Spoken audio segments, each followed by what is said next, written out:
जिसका नाम सुनते ही कट्टर मुसलमानों की कांप उठती है रूह, उस खतरनाक ऑफिसर को सीएम खट्टर ने भेज दिया नूह। मोदी की टेबल के सामने बैठे थे शाह, तभी पहुंचा सीएम खट्टर का फोन। अगले 12 घंटे में शुरू होगा सबसे बड़ा ऑपरेशन।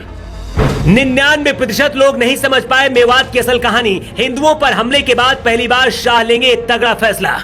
मेवात के हालात सेना के सबसे खतरनाक कमांडो संभाल रहे हैं, लेकिन इसी बीच सीएम खट्टर ने अपने सबसे खतरनाक उस अफसर को भेज दिया है नूह, जिसका नाम सुनते ही कट्टर मुसलमानों की कांप उठती है रूह। जिस तरह से योगी यूपी में भूरी आंखों वाले इस आईपीएस पर सबसे ज्यादा यकीन करते हैं, उसी तरह से हरियाणा में खट्टर भी उस अफसर पर सबसे ज्यादा भरोसा करते हैं। 24 घंटे बीत जाने के बाद दिल्ली में अमित शाह पीएम मोदी के साथ आपात मीटिंग में बैठे थे। अजीत डोभाल भी इस मीटिंग में थे। सवाल था कि आखिर नूह में जिस तरह से हालात हैं, उसे कैसे काबू किया जाए। शाह ने मोदी से पूछा क्या मेवात में भी योगी मॉडल लागू कर दिया जाए या फिर बुलडोजर भेजा जाए। इसी बीच अचानक से सीएम खट्टर का फोन दिल्ली में बजता है। खट्टर अमित शाह को उस खतरनाक ऑफिसर के बारे में बताते हैं जिसे नूह रवाना किया जाता है। इस वक्त नूह में सेना के करीब 200 जवान नूह पहुंच चुके हैं। हिंदुओं के ऊपर हमला करने वालों को खोज कर निकाला जा रहा है। सीआरपीएफ की 4 से ज्यादा कंपनियों को लगाया गया है। इसमें से महिला कंपनी भी शामिल है। ये महिला कमांडो इतना काबिल है कि एक कमांडो अकेले ही 10 दंगाइयों का सामना कर सकती है।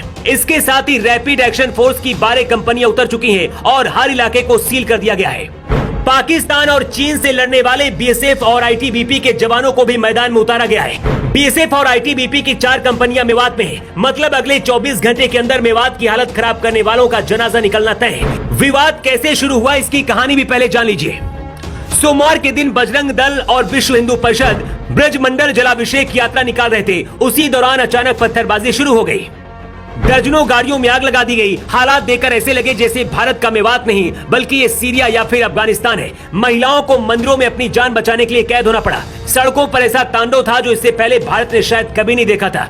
मेवात के हिंदुओं का कहना है कि कश्मीरी पंडितों से भी ज्यादा बुरे हालात मेवात में रहने वाले हिंदुओं के हैं। नाजुक हालातों को देखते हुए सीएम खट्टर ने अपने सबसे खतरनाक ऑफिसर को नूह भेज दिया है। इस अफसर का नाम है नरेंद्र बिजरानिया।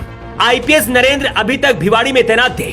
इनकी गिनती उन आईपीएस अफसरों में होती है जो दंगा प्रभावित इलाकों में दंगाइयों पर कहर बनकर टूट पड़ते हैं। जिस तरह से सीएम योगी आदित्यनाथ यूपी में भूरी आंखों वाले इस आईपीएस अजय पाल शर्मा पर सबसे ज्यादा यकीन करते हैं, उसी तरह से हरियाणा में मनोहर लाल खट्टर आईपीएस नरेंद्र पर भी यकीन करते हैं। अगले 24 घंटे के अंदर आईपीएस नरेंद्र अब नूह की हालत बदल सकते हैं। आईपीएस नरेंद्र बिजनारिया के नूह पहुंचते ही अगले 24 घंटे के अंदर यहाँ की हालत अब बदलने वाली है। हरियाणा के मेवात इलाके में मुस्लिम आबादी सबसे ज्यादा है। यहाँ दलित और हिंदुओं की आबादी बहुत कम है और जितनी भी है उन्हें मुस्लिम निशाना बनाते हैं। धर्म बदलवाने के रैकेट चलते हैं। नूह देश के सबसे पिछड़े क्षेत्रों में से एक है। 2018 में नीति आयोग ने इस जिले को भारत का सबसे पिछड़ा जिला बताया था। यहाँ के 99% मुसलमानों को कट्टरता का पाठ पढ़ाया जाता है। जिस तरह से पाकिस्तान भूख से मर रहा है, उसी तरह से मेवात भारत का सबसे पिछड़ा इलाका बन चुका है। यहाँ 80% से ज्यादा मुस्लिम आबादी है। सूत्र बताते कि मेवात को लेकर पीएम मोदी बहुत ज्यादा परेशान है और गृह मंत्री शाह को सीधा आदेश दिया है कि कुछ भी हो जाए, अगले 24 घंटे के अंदर मेवात में कानून का राज होना चाहिए। हालातों का अंदाजा आप इस बात से लगा सकते हैं कि बीएसएफ और आईटीबीपी के जवानों को उतारना पड़ा।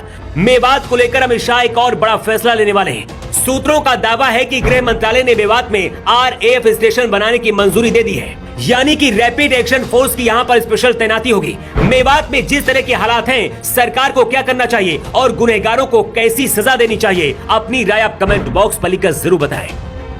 द राष्ट्रहित के लिए ब्यूरो रिपोर्ट।